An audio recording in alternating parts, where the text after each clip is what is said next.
อันนี้ของน้องวันนะคะ อันนี้ของเดือน อันนี้ของพี่หญิงฮายสวัสดีค่ะวันนี้นะคะ เราจะมาทำคลิปแข่งกินมาม่าเกาหลีเผ็ดกันนะคะถ้าใครกินไม่หมดนะคะจะโดนดีด3 ทีใช่ถ้าใครกินหมดทีหลังจะโดนดิด3 ทีโอเคถ้างั้นเราก็เริ่มกันเลยค่ะมาค่ะ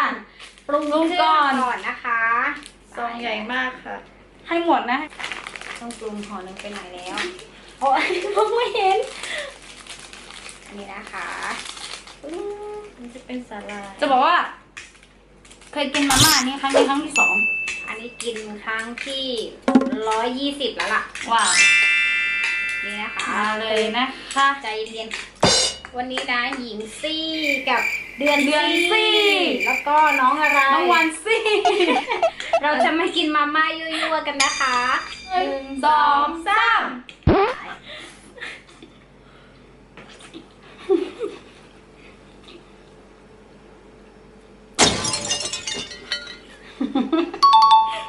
มันติดเล็กลืมบอกว่าจัดฟันทั้ง3 คนเลยแล้วเวลาเรากินเนี่ย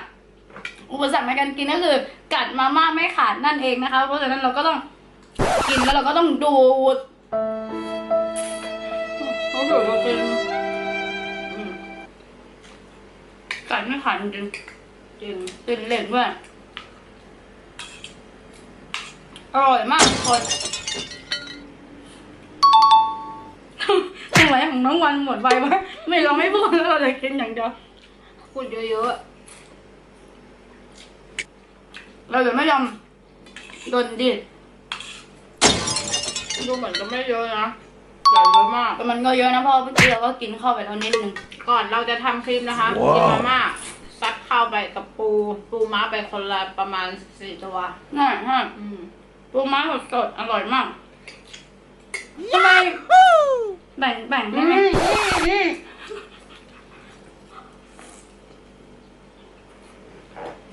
อร่อยมากน้ำไม่มีน้ำไม่ต้องกฎกติกาไม่มีน้ำไม่กินค่อยๆกินเดี๋ยวกินเราจะไม่ยอมแพ้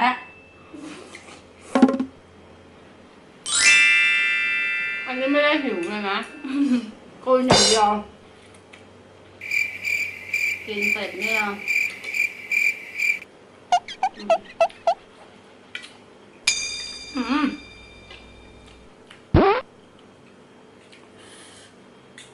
เป็นร้อนในด้วยจะบอกว่าน้ำตาจะไหลใกล้จะหมดแล้วคำนี้เสียงต้นใจเย็นไม่เอา1 คำ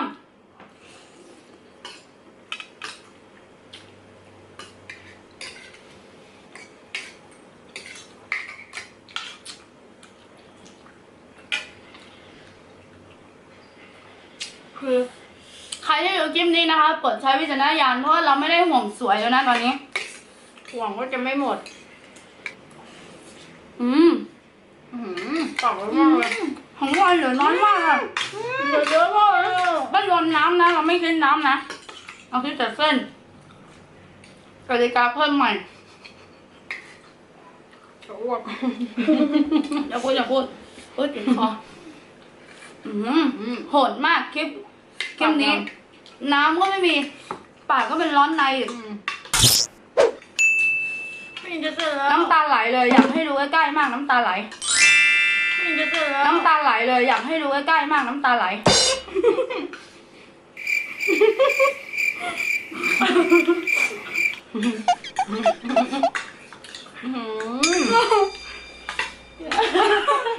เดือดเหรอ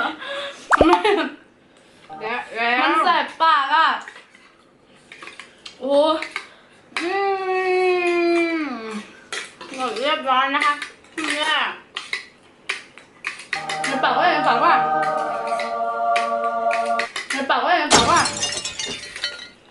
หมดแล้วพน้อยร้องคนแรกคนต่อไปว้าวเอาลุย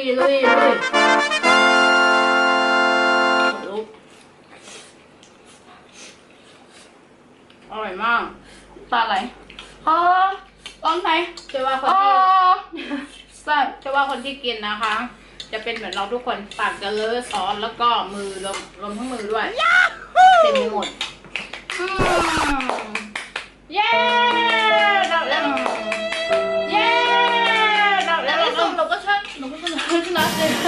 กินหมดแล้วค่ะ ไปแล้วเราก็รู้ว่าใครเป็นผู้ชนะใครเป็นผู้แพ้ ขอน้ำก่อน โอเคค่ะ คลิปนี้นะคะ ยอมแพ้ ไม่ได้ยอมแพ้หรอกคือแพ้แหละ คนละ3 ที เบาๆ เบาๆ เบาๆ ยัง 1 2 หนึ่ง ไม่โดนอ่ะ 2เปลี่ยนที่3 โอเคค่ะ คลิปนี้ก็จบไปแล้วนะคะ ใครที่ชอบคลิปนี้นะคะ ให้กดไลค์ กดแชร์ กด Subscribe ให้ด้วยนะคะ เพื่อที่จะเป็นกำลังใจให้พวกเราทำคลิปต่อไปให้เพื่อนๆได้ติดตามกันนะคะ โอเคค่ะ บ๊ายบาย